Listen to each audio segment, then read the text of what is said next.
In this episode, Golden and I welcome special guest David Raiklen for a spoiler-free discussion of Spider-Man: Far From Home. Full speed ahead. Welcome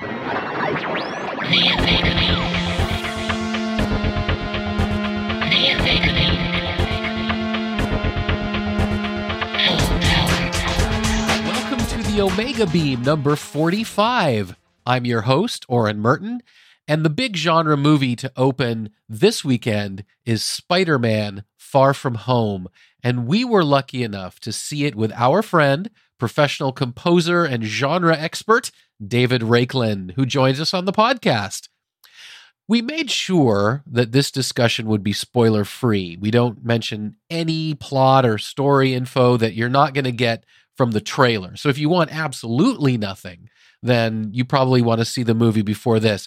But there's nothing you're going to get here if you've been following the movie at all that you don't already know. So if you've seen it already, or if you haven't seen it, you can enjoy our short take on Spider-Man: Far From Home without worrying that we're going to give away anything important.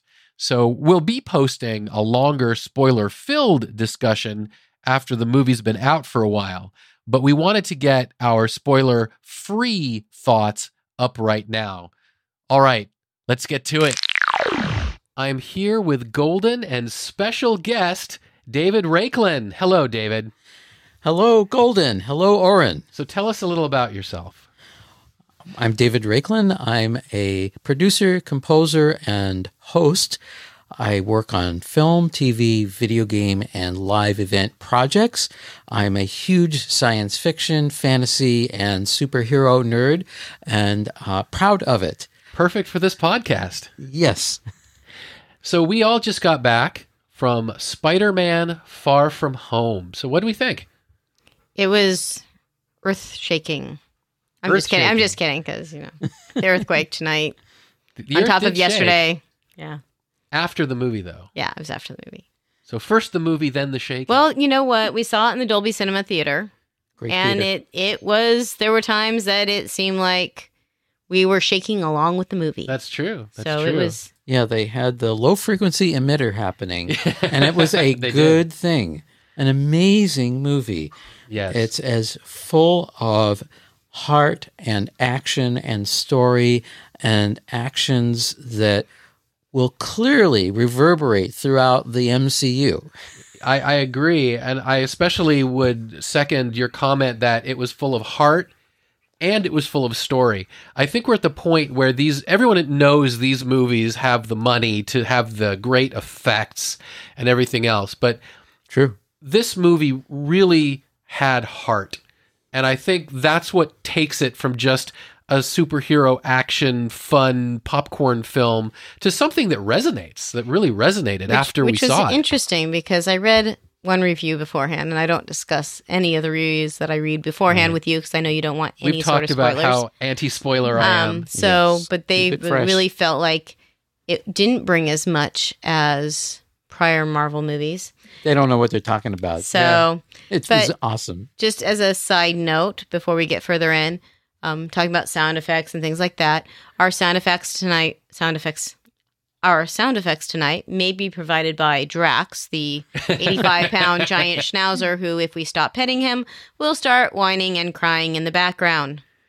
There is also some heavy breathing. It is not coming from any of us three. It is coming from the 85-pound giant schnauzer that is... yeah.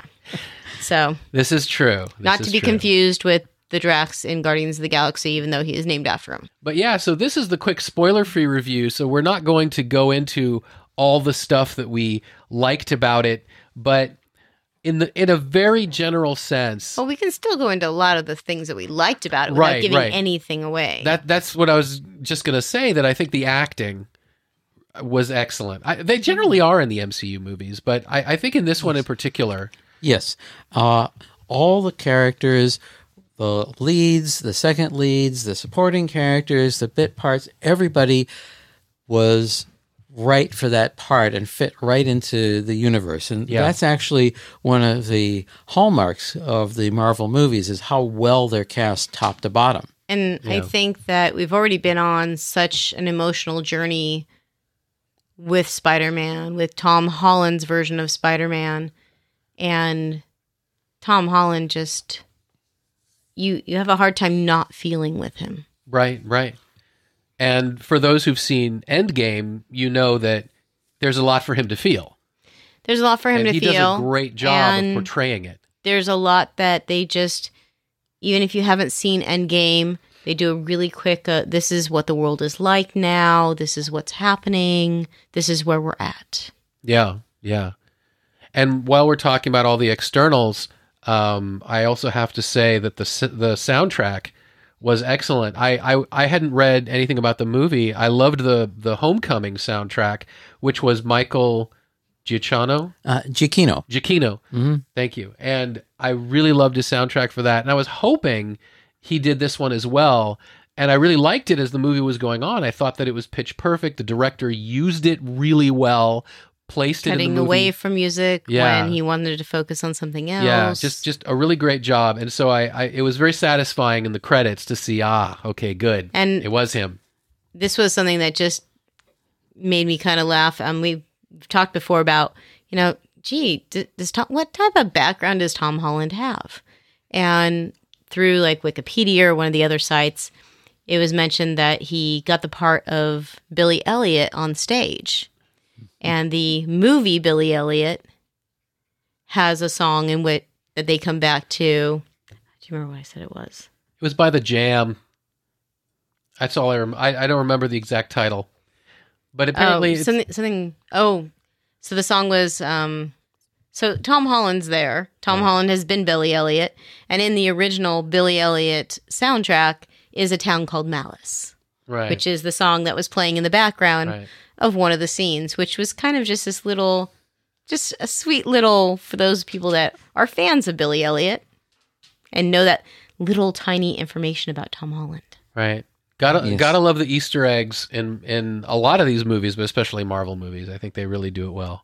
Yeah, as time goes by, they are finding more ways to put them in because fans like them, and the people who make the movies are, for the most part, not all, but they mostly are fans themselves. So they have a great reservoir of lore that they can put in there, and because of fans like us, we've sort of given them the green light to put all this stuff in there. They're rewards. Absolutely. They're these little rewards for, you know what, you've been with us, you've watched all of the other movies. We're going to throw this in just to see if you get it because you'll appreciate it. And we know that you'll appreciate it because you're smart and you're attentive. Mm-hmm. Yes, and you're seeing the movie at least 2 or 3 times. Exactly. Or if you're us, 7, 8 times. Or like a few in the theater, and then we buy it, and then we watch it to death once we own it. Yeah, well, there's so much happening in this movie that you definitely want to see it more than once just to enjoy the details that go by a little too fast for you to see them in real time because you're focusing on the main event, but they've actually constructed that whole world. And that's one of the things that they began in Homecoming, and Far From Home really takes it a step further. Well, yeah, because there's all these details that make it look like, I don't think I'm giving anything away to say that they're on vacation. Right, and that's put easy in the trailer, so that's all good. The script and the set decorator, they put in all these little details that if you've ever been on a European vacation, you'd say, I recognize that. It doesn't have to be there, but it just makes it feel more like something that a real group of high school students would do. Yeah. I liked that with Homecoming. They addressed the issue of, wow, we have all of this leftover alien stuff, and what do we do with it? And I like the fact that it's these things that we don't necessarily always think about. Right. The repercussions. And how do we deal with that? Yes. Well, the end of this movie has some very serious repercussions. It does. So I think what we've all agreed on is this is an excellent movie. I would recommend it to anyone who loves good action movies, who loves movies with heart, who loves superhero movies.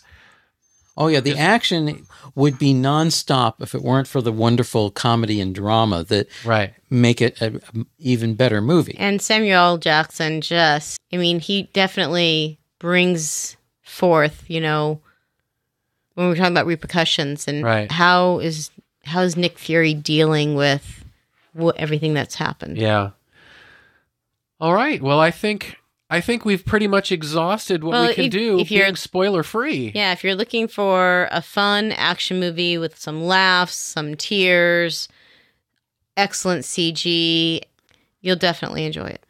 And it's really part of the MCU. So Yeah. most people are Spider-Man fans, and this is probably, for me, the Spider-Man movie that comes the closest to actually being part of the main MCU. Yeah, Yeah. it's still a Sony movie, but the influence of Marvel Is everywhere. is everywhere, Yeah. and it really brings it up a notch. Yeah, I agree. It elevates the movie. And just to be clear, yes, stay all the way through the credits to the very, very end. Absolutely. Yeah, you Or really want to see the whole you thing. will be sad. Absolutely. All right. Thank you, David. Thank you, Golden. You're welcome. And that's it for this episode. You can find the show notes at theomegabeam.com, number 45. If you like this episode, please leave a review in the Apple Podcasts app or wherever you listen to podcasts. It really helps people find this show if it's the kind of thing that they will like. And if you have any comments or questions, please drop us a line at info@theomegabeam.com. Be good to yourselves and each other, and we'll catch you next time.